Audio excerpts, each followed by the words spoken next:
So, ayun na nga. And for today's video, hello mga kaslapsoil. Magta-travel tayo sa Kazakhstan. And ayan, dumating na nga kami sa Zayed International Airport. And for today's travel, ay kasama ko lang naman si Amber. So, ayan, palakad-lakad muna si Mayor. Tak!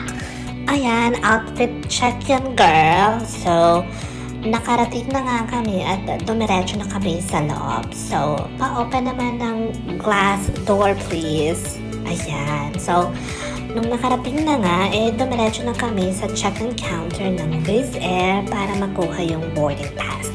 And right after, dumiretso na kami sa loob at pumunta na sa Pearl Lounge para naman makapag-relax before our scheduled flight at 7 a.m. So, yun lang and see you sa part 2.